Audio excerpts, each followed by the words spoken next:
In his first day on the job, President Trump has declared that he wants to put the stars and stripes on the surface of the red planet. But if he really wants to accomplish that in anything resembling an easy time frame, he's going to need a better propulsion system than he has at his disposal right now. Regardless of what Elon Musk might have to say about Starship and Raptor and everything else, the Delta V that you're going to get out of a nuclear engine is far better. You're going to be able to do a lot more. You're going to be able to transition the vast distance between the Earth and Mars far more swiftly. And the less time you spend in interplanetary flight, the better it's going to be by far for the astronauts on board.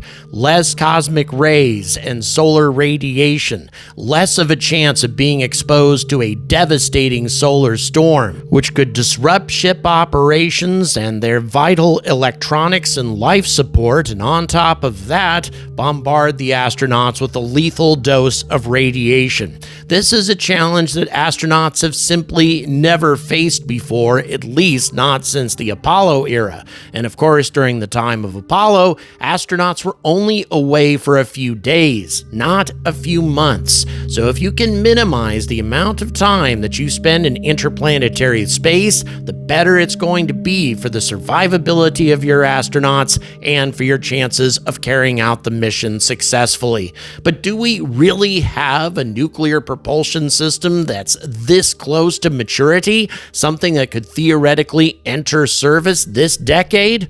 Well, actually, we do. It's something called nuclear thermal propulsion. And not only does this nuclear drive system deliver substantially better performance than even the best chemical rockets, it's also a system that neared maturity half a century ago. Something that we have resurrected recently, and something we've encountered some challenges with, but overall, the progress has been very impressive indeed. And a recent breakthrough by General Atomics has now improved the performance of this system to the point to where we could reduce the travel time from Earth to Mars from 6 months to 2 months and make a round-trip journey to Mars in a period of 6 months, including 2 months of exploration on the surface. In other words, carry out a complete Mars mission in the amount of time that it would normally take just to get to the red planet one way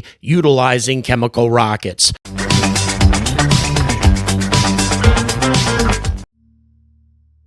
A journey to Mars is going to be exceedingly dangerous regardless of what method ends up being used, especially if we're looking at trying to get to the red planet by the end of the decade or the beginning of the next decade, which, by the way, I think is probably pretty close to impossible. But still, it's worth looking at all the alternatives that will reduce the dangers being faced by the astronauts as they make this epic journey to a hostile alien planet. First of all, staying on the planet for a 2-year stretch, which is likely the only way that a journey like this can be accomplished if chemical rockets are used, because it's 6 months one way and 6 months the other way, which is impossible to accomplish unless you wait for Earth and Mars to have a second conjunction before you try the second 6-month leg of the journey. Well, a 2-year stay on the Martian surface will require an enormous amount of supplies, water, and also fuel manufacturing, because you're going to need to manufacture enough fuel for the return journey if you're using chemical rockets as well. All of these things are accomplishable, but they add a lot of complexity to the mission. What if you could carry out the entire mission in a single go? 2 months one way, 2 months the other, and 2 months on the surface of Mars. Well, a recent breakthrough from General Atomics electromagnetic systems seems to indicate that this is possible, and possible in the short term as well. Lockheed Martin is going to be testing their first nuclear thermal engine in 2027, only 2 years from now, and it's very feasible that this type of engine could be integrated into a Mars mission by the end of the decade, assuming enough effort and enough money is put into the solution before then. And again, this seems to be something that Trump is interested in doing, for better or worse. As far as I'm concerned, going to Mars and giving up on the moon would be a very bad decision, but so far, he hasn't said that that's his intention. So what is nuclear thermal propulsion, and why is it superior to chemical rockets? Well, chemical rockets utilize a chemical reaction to drive a propellant out the nozzle of a rocket, whereas a nuclear thermal engine uses the heat of a nuclear reaction to superheat a propellant and drive it out the nozzle of a rocket. And a nuclear reaction can heat a propellant to a much higher temperature than a chemical reaction can, and the result is that the propellant leaving a nuclear engine travels at about 13 kilometers per second, whereas a chemical reaction only travels at about 4.5 kilometers per second. In this particular documentary, nuclear propulsion only delivers about double the ISP, as it is called, versus chemical reactions, meaning that your engine can burn longer utilizing the same amount of propellant. The longer your engine burns, the faster the rocket goes, or the longer it burns, the more your propellant lasts, meaning that you can carry out more maneuvers, including deceleration maneuvers to enter orbit instead of having to plunge into the atmosphere at the end of your journey. So the modern nuclear thermal engines that NASA and others are working on right now can deliver about 13 kilometers per second, or 1,300 seconds worth of ISP, as opposed to 450 for chemical engines. But here's the main problem with this new generation of nuclear engines. The reactor has to operate at very high temperatures and strong vibrations and still survive the experience. We're talking over 2,300 degrees Celsius with highly reactive superheated hydrogen gas thrown into the bargain. Any conventional nuclear fuel would have trouble standing up to that, but what the rocket engineers need is a fuel that can not only survive, but refrain from cracking or splintering in the process. And that is the recent breakthrough. According to Scott Forney, president of General Atomics, recent tests carried out at NASA's Marshall Space Flight Center at Redstone Arsenal, Alabama, have proven that their latest fuel can survive without erosion or degradation at operational temperatures. The fuel was subjected to full reactor heat and hydrogen gas and kept there for 20 minutes, which is about the amount of time that a nuclear engine would have to endure during a full-fledged boost maneuver. Other tests looked at how the fuel handled variations in protective features that weren't specified. Quote, "To the best of our knowledge, we are the first company to use the Compact Fuel Element Environmental Test Facility at NASA to successfully test and demonstrate the survivability of fuel after thermal cycling in hydrogen representative temperatures and ramp rates," said Dr. Christina Back, Vice President of General Atomics Nuclear Technologies and Materials. Quote, "We've also conducted tests in a non-hydrogen environment at our laboratory, which confirmed the fuel performed exceptionally well at temperatures of up to 3,000 degrees Kelvin or 2,726 degrees Celsius, which would enable the NTP system to be 3 times more efficient than conventional chemical rocket engines. We are excited to continue our collaboration with NASA as we mature and test the fuel to meet the performance requirements for future cislunar and Mars mission architectures. At triple the performance, that makes a 6-month mission with 2 months being spent on the Martian surface a real possibility. And 6 months, as opposed to 2.5 years, would really reduce the amount of exposure to hostile environments, exposure to radiation, the amount of supplies, fuel, and virtually everything else that would be required for a mission like this. It would, in short, make a Mars mission much much easier to accomplish and something that could be accomplished by the beginning of next decade. So, what kind of mission involves the use of nuclear thermal propulsion by the beginning of the 2030s? Well, the ship that you're looking at right now, which by the way was created by the incredible Digital Voodoo, please do me a favor and visit his YouTube channel. It's linked in the description, and subscribe because he does incredible work for me. Anyway, this animation is of the deep space vehicle for a mission called Taper 1, which is intended to launch from Earth towards Mars in 2033. The reason this year was selected is because solar activity is projected to be at its lowest during the 2033 close approach between Earth and Mars.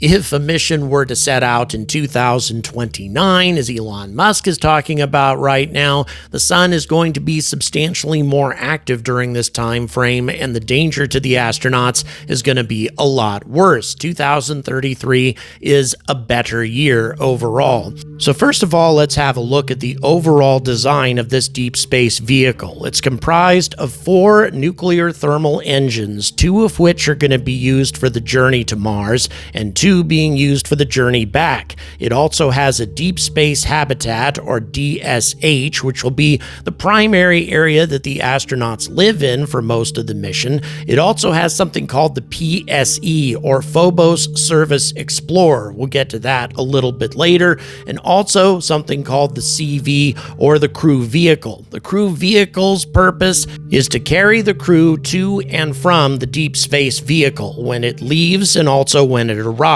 So a Crew Dragon was envisioned in this plan as being the best and cheapest way to handle the CV, although an Orion could also do the job, and an Orion would also have many other capabilities for exploration beyond a simple transport vehicle to and from the Earth. Now let's have a look at the deep space habitat layout, which by the way would probably be an inflatable module provided by Sierra Space. 5.5 meters in diameter and 7.7 meters long, although, to be honest, a larger deep space habitat is definitely possible given the large fairing size of Starship and the types of modules that it could deliver to orbit. But given the current layout, we're looking at 60 cubic meters for avionics, 15 cubic meters for crew quarters, and that's for 4 people, 50 cubic meters for the galley and stowage areas, 73 cubic meters for workstations, 10 cubic meters for hygiene,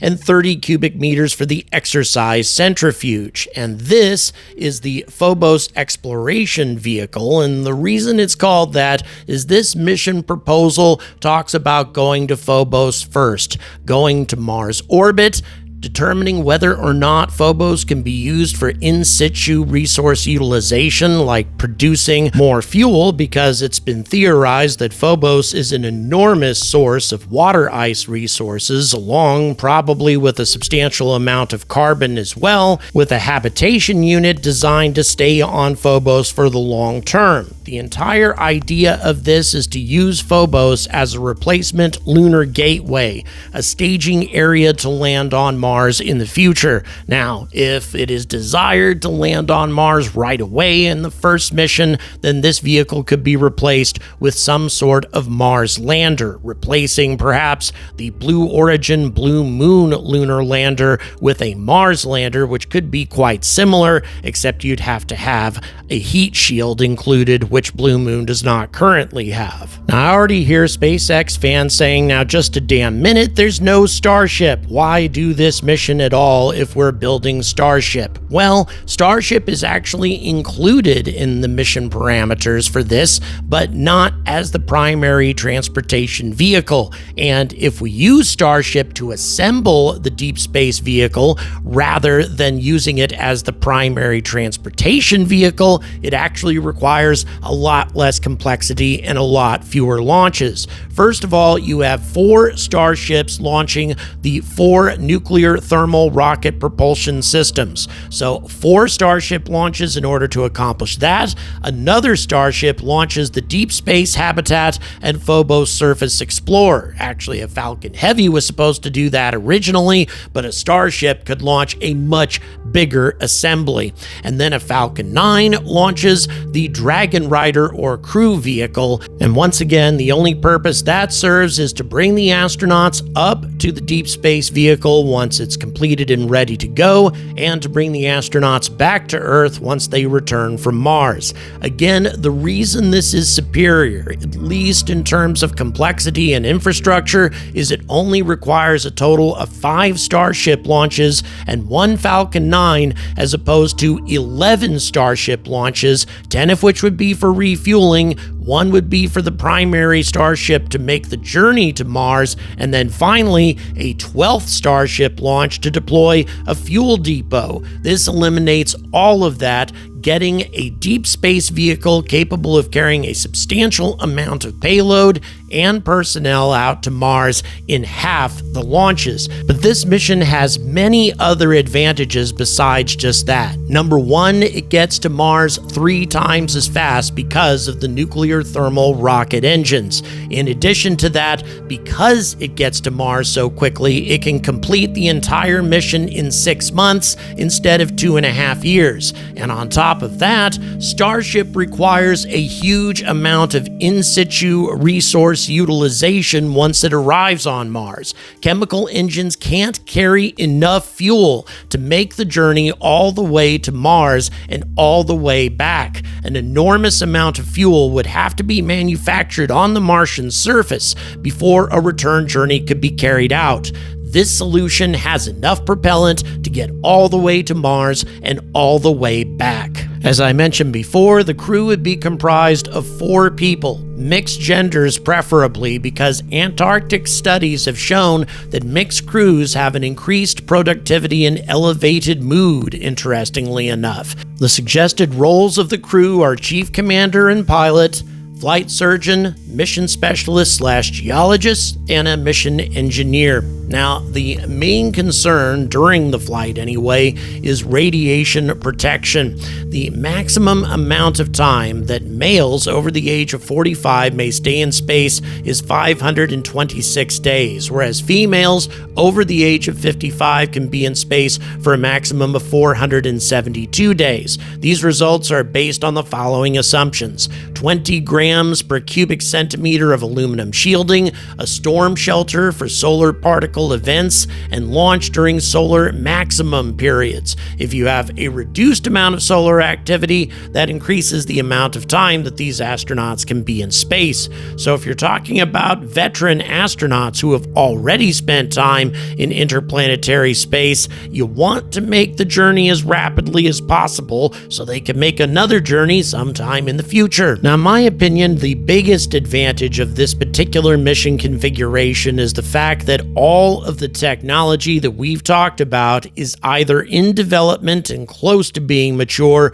or technology that's already reached a high level of maturity. The Deep Space Habitat has almost been completed by Sierra Space, the Crew Dragon already exists obviously, and nuclear thermal propulsion should be operational by the end of the decade. And even though Elon would like us to believe that Starship is going to be able to do the entire job by 2029 or so, it's highly unlikely that Starship is going to reach a full level of maturity for a full-fledged landing on the Martian surface by that time. And even if it can, its ability to carry out a mission to Mars and then to get back safely, given the enormous amount of in-situ fuel production that needs to be carried out during a mission like that. And if you're interested in all the details, I have another video linked at the end of this one describing some of the complexities of that mission. But in any event, utilizing this type of technology,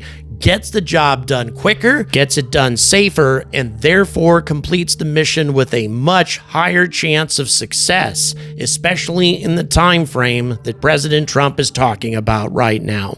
Thank you very much for watching. Please don't forget to like and subscribe. Also, please don't forget to support Digital Voodoo's YouTube channel. He definitely could use that 1,000 subscriber threshold that's necessary to get monetized on YouTube. So please help him out and do me a favor at the same time. And also, please consider supporting this channel on Patreon. All the details are in the description. So until next time, I urge all of you to stay angry about space.